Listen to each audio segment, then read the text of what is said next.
Sian Lim nagsalita na matapos ang breakup announcement nila ni Kim Chu. Nagbigay na ng pahayag ang aktor na si Sian Lim matapos ang breakup nila ni Kim Chu. Halatang umiiwas ang kapuso actor na si Sian Lim na mapag-usapan sa kamakailang launching ng teleseryeng pinagbibidahan nila ni Jeneline Mercado.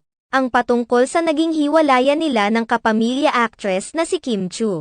Matatandaan na nitong December 23, 2023, tuluyan ng winikasan nina Kim Chu at Sian Lim ang isyo ng kanilang hiwalayan matapos ang ilang buwan nilang pananahimik. Hayagang inamin nina Sian at Kim na winikasan na nila ang kanilang 12 years long relationship sa hindi isiniwalat na dahilan.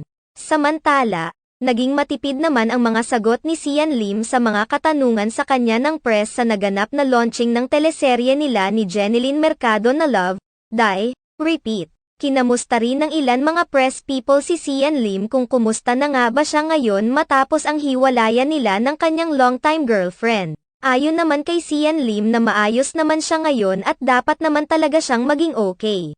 Naitanong din nila sa aktor, base sa pamagat ng kanilang teleserye na Love, Die, Repeat, kung naniniwala ba siya sa mga nakaraang relasyon na maaaring maulit. Agad naman itong sinagot ni Sian Lim na naniniwala siya na lahat ng mga nangyayari sa ay mayroong reasons kaya naman kung maulit man umano o hindi ang kanilang relasyon ni Kim Chu ay naniniwala pa rin siya na everything happens for a reasons.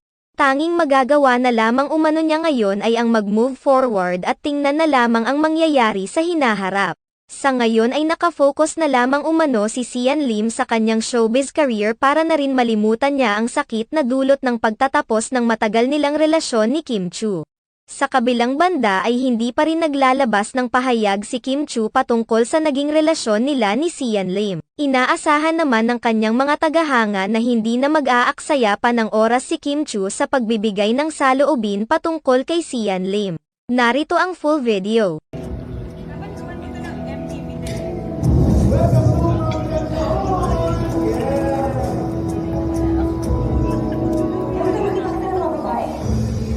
It's just a kiss.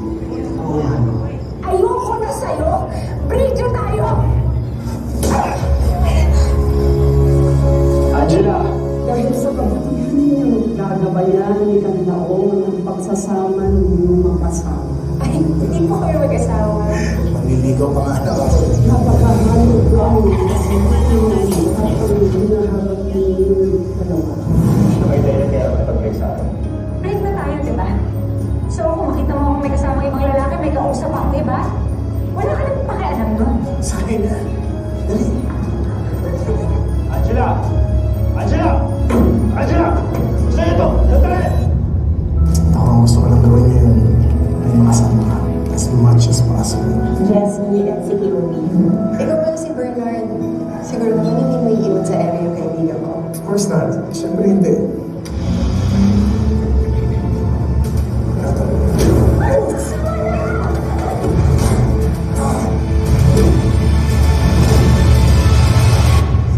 Sa mga time is sensitive, mahalaga sa akin yung bawat oras na lumilipas.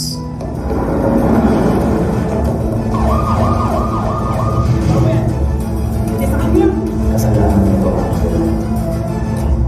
Mamahalin kita hanggang sa huling hininga ko. Tuwing kasama kita, time seems to stop. All I see and all I want is you. Sa buhay man, o kamatayan.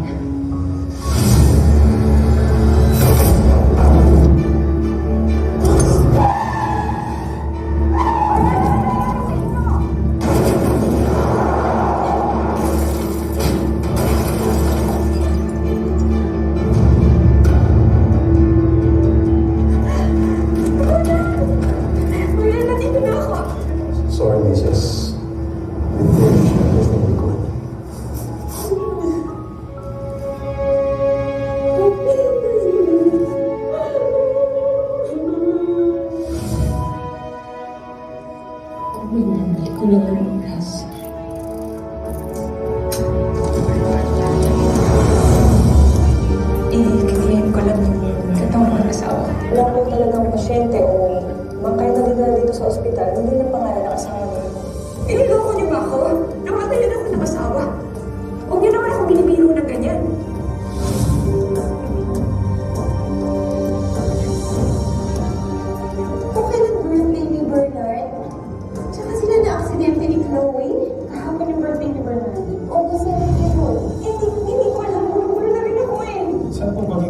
wala list. Hindi ko ba natanong niya yung kahapon? Kararating ko lang dito sa lugar niya, guys.